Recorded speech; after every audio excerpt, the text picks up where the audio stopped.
Towers of Hanoi, an interesting game and also a puzzle which you will like to understand. We are going to develop recursive and explicit formula in this particular video. Understand this strategy.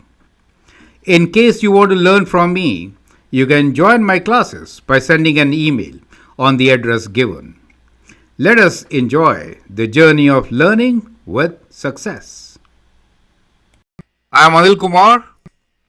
Welcome to my YouTube channel and the website Global Math Institute. In this video, we are going to discuss a very interesting situation. It's a game, a mathematical puzzle, famously known as Towers of Hanoi. Here is a twist to this game. Apart from just playing this game, we'll look into the logical concept and derive a recursive formula and also an explicit formula to find the minimum number of moves to play this game. Let us first discuss what the game is and then the strategy to figure out the formula. I hope you'll find it very interesting. Tower of Hanoi is a game consisting of 3 rods and a number of discs of various diameters which can slide onto any rod following few rules. Objective of the game is to move all the discs from one rod to the other, one at a time, with the condition that larger diameter discs cannot be placed over smaller. Clear? So in the given situation, we'll call them as Tower 1, Tower 2, and Tower 3. We'll actually work in details all the moves required for moving these 3 pieces. As you can see, the discs are of different diameters. Smaller has to be above the larger. We cannot reverse it. One by one, they have to be moved so that we could put all of them in the same order in tower number 3. I'd like you to pause the video, play the game, and figure out how many moves do you take for 3 of them to be moved to tower 3. Correct? You can take this as an assignment. Develop strategy to play the game and find recursive and explicit formula to calculate minimum moves to meet the objective. Now, recursive means which is repeated, right? So it is based on the moves which you calculated earlier. And explicit means if I tell you that there are 10 discs, how many moves minimum should it take to move all of them into the 3rd tower? You get the idea, right? Interesting question. Okay, so let's try to work out the recursive formula. So what I'm going to do is play this game with just one disk. Well, that is so simple, right? So if I have one disk, let us say, if I have just one disk, right? In that case, I can straight away move this disk to the 3rd tower, correct? So my move is going to be written as from 1 to 3. Right? So one move. So if I have one disk, I have just one move. Perfect. Very simple. Now what happens if I have 2 disks? Well, that is also very simple. Let us say I have a bigger disk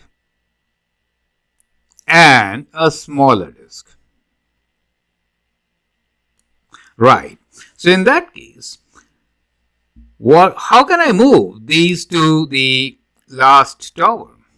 Well, one way is I'm going to put the smaller disk first in tower 2, right? So I can write this move from tower 1 to tower 2. We are moving the green one. Is it clear to you? So I'll write this as from 1 I have moved to 2. So that is my first move when I move the green to this place, right? So I got this green one here. That is my move, number 1. And then I'm going to move the bigger piece in tower 3. So I have now the bigger piece here, right? So I'm going to write this as from 1 to 3. And now I can definitely move, finally, the smaller piece on top of the bigger one, thereby getting the two in the same order. That is, I made a move from 2 to tower 3. Do you see that? So, in that case, I took 3 moves, right? So we can make a table. Let's try to understand how we are developing the model, right? So number of disks and number of moves. So if I have just one disk, I need just one move straight into tower 3. So that is to say, I'm going from 1 to 3. Simple as that. But if I have 2 disks, in that case, I took 3 moves. And that is the minimum number of moves. You can try it out, right? And these are the 3 moves required to move it into the third disk. Correct. Now, let's try with 3. Okay. So let's try with 3 disks and see what really happens. So here we have the 3 disks as given in the earlier situation. Okay. So if I move the third disk, which is the smallest, in, let us say, tower 2, right? So what I'm doing is that I'm moving the smaller disk in tower 2, correct? So that is my smaller disk. Now in that case, I cannot move the green disk into tower 3, nor can I can move green in tower 3, not on 2, right? So this is my tower 1, tower 2, and tower 3. Well, that leaves me one option of moving this to tower 3. So I get the green disk here. Now what can I do? Well, I wanted to move the blue, the biggest, on 3. I blocked it, correct? So that doesn't really work out. So let's scrap it. So it didn't work out, right?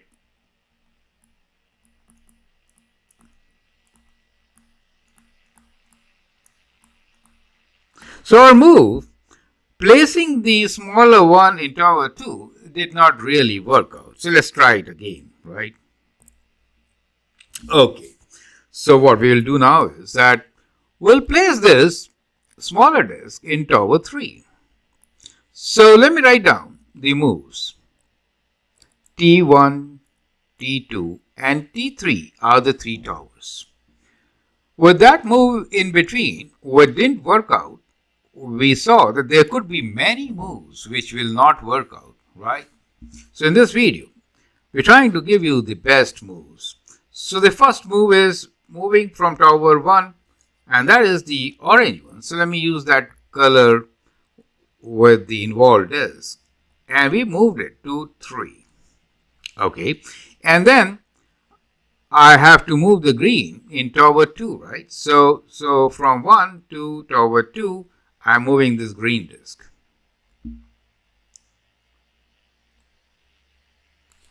Perfect. Now I need to move blue in 3. So what should I do? Well, I should get this orange disk back into 2. As you can see, so I move from 3 to 2. So that is a blank space now, right? Correct. Now I am in a position to move the blue disk in tower 3. So at the bottom, I have the bigger disk, blue. So I'm now moving from 1 to 3, the blue disk. Is that clear to you? Well, once I've done that, my tower 1 is absolutely blank, right? So in that case, as we can see, the situation as like this, right? We have these 3, right?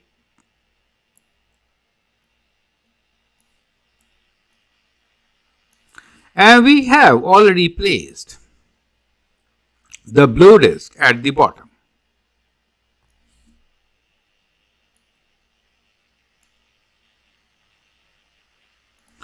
And we are left with the green and the orange here in this block. So that is the situation at this stage. Now what we can do? Well, clearly, I can move this orange back to 1, so I get it here. So that is what I've done. So I moved from T2 to T1, the oranges. And now I can move the green on T3, right? So I have this. Is that clear to you? So then I can move from 2 to 3, the green disk. And finally, I can now place the smaller one on top of this. Correct? So that is to say from 1 to 3. Is that clear to you? So how many moves did I take? Well, to do this, I took 1, 2, 3, 4, 5, 6, 7 moves. So we moved 7 moves are required, right?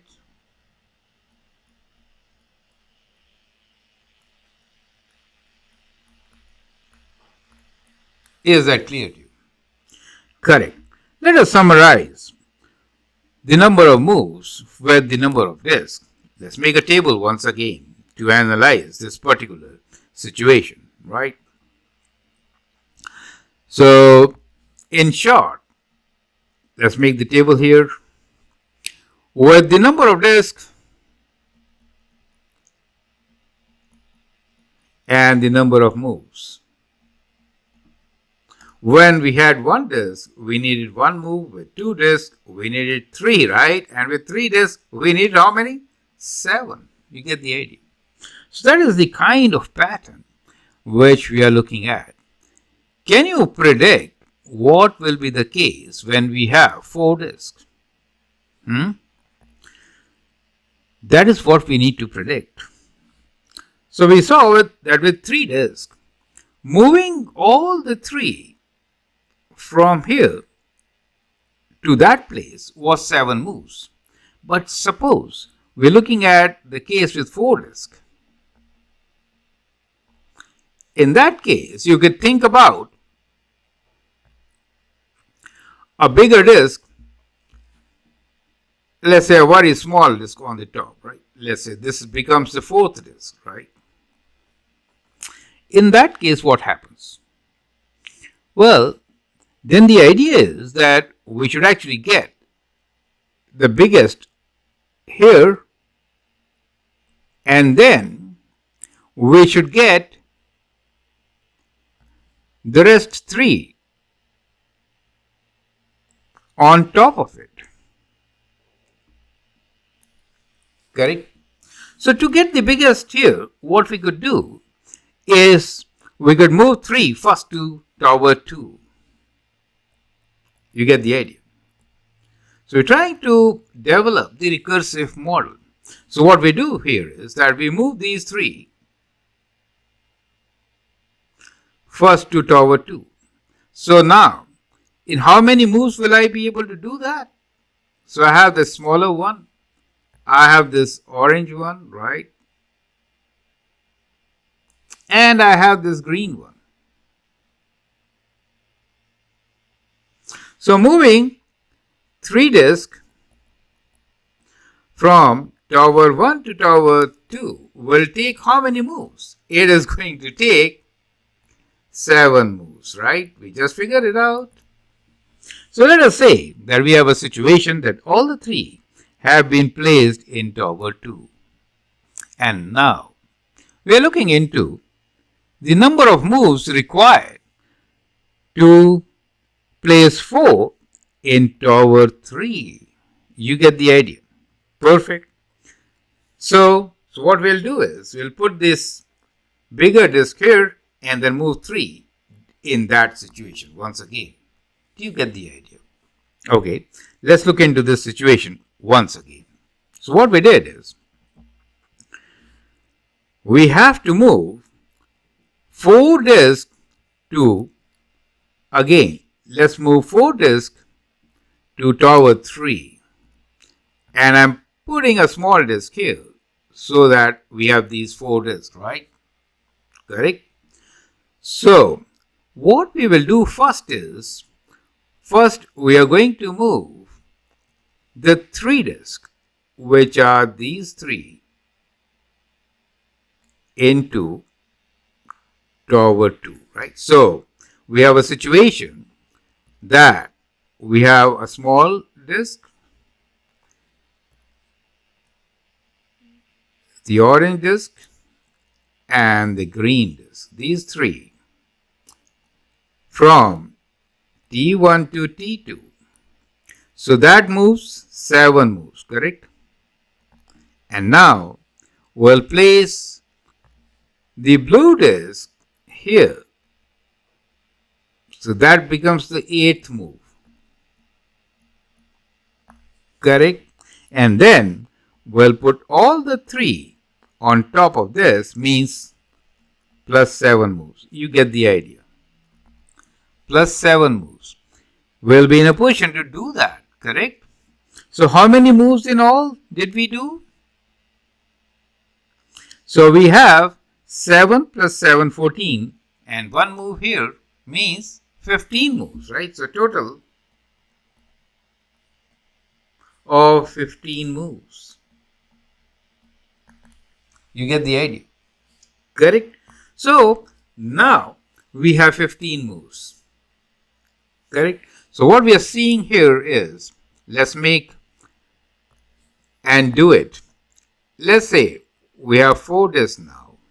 So that is 1 disk, 2, 3,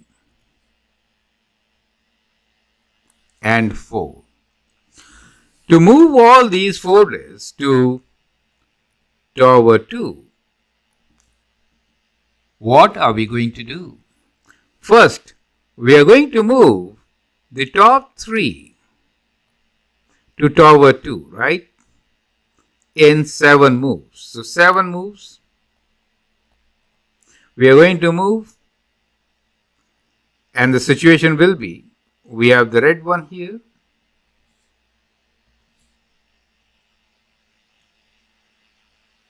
the orange one, and the green one, correct?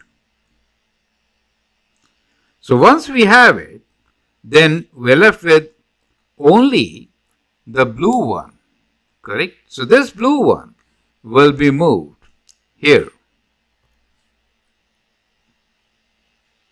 in tower 3. You get the idea. So 7 moves for the 3 disk to tower 2, and 1 move for 4th to tower 3, and then we need 7 more, right?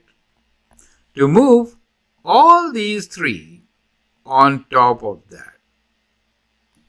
You get the idea. So that means in all, we have 15 moves. So what do you notice here? Let's make a table and try to develop our recursive formula.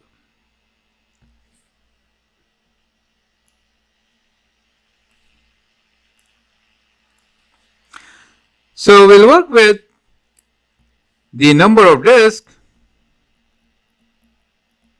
and the number of moves. With 1 disk, we needed 1 move.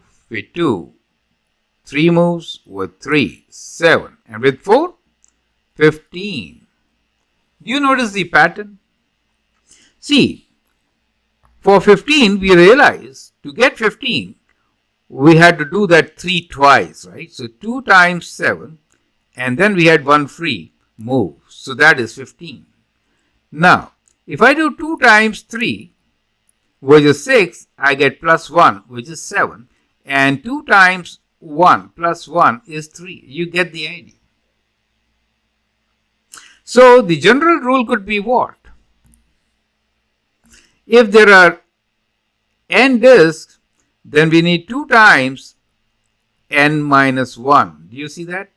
So, plus 1. The number of moves, if there are n disks, let's say this is Tn, number of moves. Is it okay?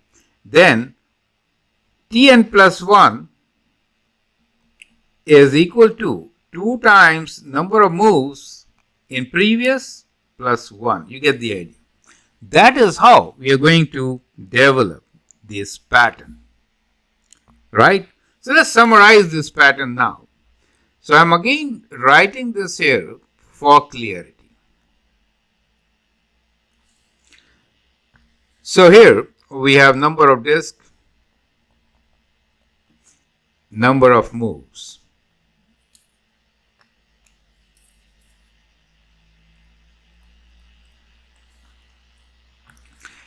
1, 1, with 2, 3 moves, with 3, 7 moves, and with 4, we figure out 15. With 5, what should be the number? Twice 15 plus 1, you get the idea. So twice the number of moves, right? So with n, if there are n moves, then with n plus 1, the number of moves will be twice n plus 1. You get the idea. So that becomes the explicit rule, right? So we can write the explicit rule. Sorry, this is the recursive rule. Sorry. We'll derive the explicit rule also, right? So recursive means what repeats, right? So recursive moves required in this situation is Tn plus 1 equals to 2 times Tn plus 1, right? Where to start with T1 is 1. You get the idea. So that becomes T1. This is T2. This is T3. That is T4. So number of moves for the number of disks. N is the number of disks. You get the idea. Perfect. Now, how do we find the explicit rule? You can see each number can be 2 to the power of n minus 1. Right? It works, right? For example, 2 to the power of 2 is 4, minus 1 is 3. 2 to the power of 3 is 8, minus 1 is 7. 2 to the power of 4 is 16, minus 1 is 15. So the explicit rule will be 2 to the power of n minus 1. Perfect. That is how we can actually find or derive the number of moves for playing this game, Tower of Hanoi. I hope you find it interesting and useful. Once again, I'd like you to play this game, write down all the moves. And you can also write a computer program to generate these moves and play the game. I hope you find it interesting and useful. Feel free to write your comments and also moves required for 4 disks. The 15 moves required for 4 disks. That will be highly appreciated.